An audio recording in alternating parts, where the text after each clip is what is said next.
Isaac estava dormindo lá em Gerar. E o pensamento no coração dele é: quando der de manhã, eu estou indo lá para o Egito. Porque lá no Egito tem fartura. Lá no Egito tem facilidade. Lá no Egito eu consigo as coisas fáceis. Deus vai aparecer e dizer: Isaac, não desça ao Egito. Porque Egito é lugar de morte. Egito é lugar de escravidão. Egito é lugar de servidão. E Deus te chamou para ser livre, meu irmão. Deus te chamou à liberdade. Você não precisa mais ser escravo dos seus desejos. Você não precisa mais ser escravo. Não. Você é livre pelo sangue de Jesus. O texto prossegue. Deus diz assim: porquanto Abraão ouviu a minha voz e obedeceu. Sabe qual é o nosso problema? É que a gente ouve a voz de Deus, mas não obedece. Tem gente que vai sair daqui hoje e amanhã vai fazer aliança com quem não teme a Deus. Deus está falando hoje, ó, não faça aliança com pessoas que não temem a Deus. E vai ter gente que vai sair daqui hoje e amanhã vai fechar aliança, vai fazer aliança com quem não teme a Deus. Sabe por quê, meu irmão? Porque ouvir não é o suficiente. Ouvir apenas não é o suficiente. Porque o que transforma a vida do homem de verdade é você ouvir e obedecer essa palavra. Isaías escreveu dizendo no capítulo 1 e no verso 19, que se quiserdes e ouvirdes ou obedecer, comereis o melhor dessa terra. Deus tem o melhor para mim e para você. Eu fico olhando que às vezes as pessoas pensam assim, né? Ai, servir a Jesus é muito ruim, é difícil. Aí eu estou lembrando aqui, pregando para vocês aqui, lembrando do vídeo do pastor, que ele mandou lá que ele está lá no sul, né? Estava lá no sul, não sei onde ele está agora.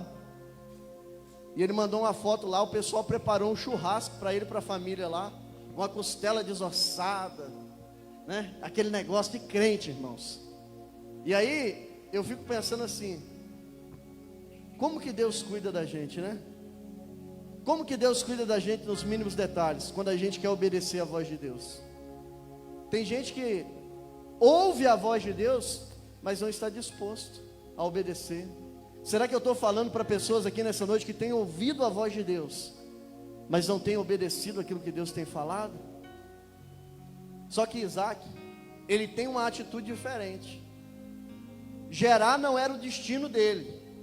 Porém, Deus falou com ele: Isaac, habita nessa terra, que eu serei contigo e te abençoarei. Sabe o que eu tenho uma palavra de Deus para você aqui nessa noite? Todo mundo é abençoado lá na igreja. Todo mundo testemunha milagre, eu não. Fica tranquilo, a sua hora vai chegar. Minha esposa estava grávida e eu falei assim: Deus, eu não tenho condição de comprar um quarto para minha filha, o que eu vou arrumar? Aí apareceu uma amiga dela lá de São Paulo, de um grupo do WhatsApp, irmãos. Nunca nos vimos pessoalmente.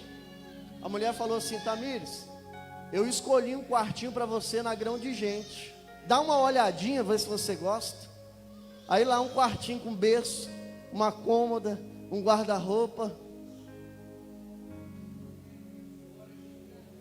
Porque quem está disposto a obedecer, independente da circunstância, meu irmão, Deus, ele cuida da vida dele.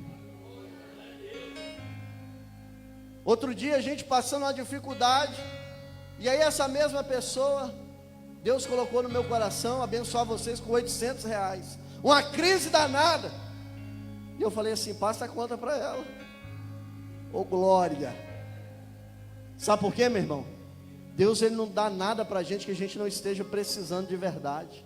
Deus conhece as nossas necessidades, e quando ele vem de encontro a nós, ele sabe o que precisamos.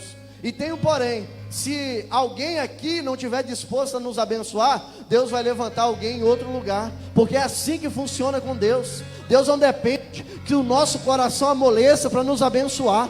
Ele abençoa como Ele quer, quando Ele quer, da maneira como Ele quer. Porque se tem uma coisa que o nosso Deus é especialista, meu irmão, é em quebrantar corações. E quando Ele faz isso, quando Ele coloca o desejo no coração de alguém, meu irmão, enquanto você não toma atitude, enquanto você não faz aquilo que Deus não colocou na sua vida, a sua vida parece que trava.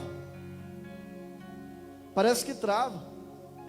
Aí depois você fica pensando assim: meu Deus, eu precisando desse dinheiro, eu fui abençoar o irmão. Mas a sua vida destrava, meu irmão. A sua vida destrava. Isaac, ele permanece. Ele estava disposto a obedecer.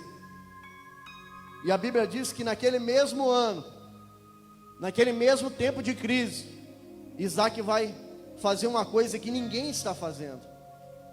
Isaac vai abrir o seu coração e vai semear naquela terra. Mas pastor, não está chovendo. Mas Isaac não precisa de chuva, ele precisa de fé. Pastor, as portas estão se fechando. Mas eu não preciso que as portas se abram, eu preciso de fé. Porque a palavra de Deus diz que se nós tivermos fé do tamanho de um grão de mostarda, nós diremos a um monte: lança daqui para o meio do mar, e ele se lançará. Isaac olha para aquela terra, e as pessoas estão dizendo assim: ó, não adianta plantar, porque ninguém está colhendo nada.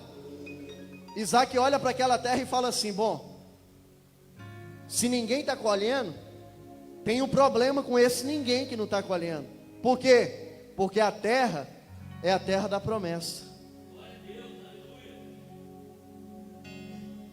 Sabe qual é o nosso problema? Que a gente fica olhando demais. Aquilo que Salomão diz é verdade em Eclesiastes no capítulo 11. Quem observa o vento nunca semeará, e quem olha para as nuvens nunca cegará.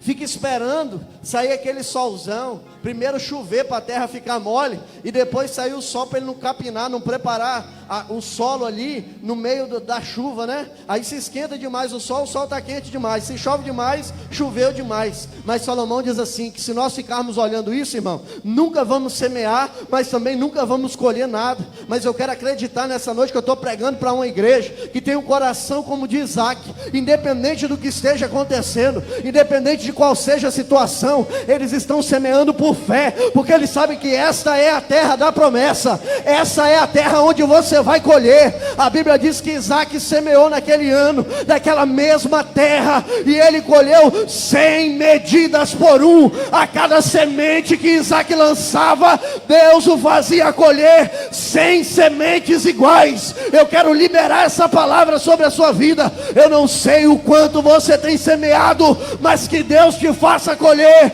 100 vezes essa semente, no nome de Jesus.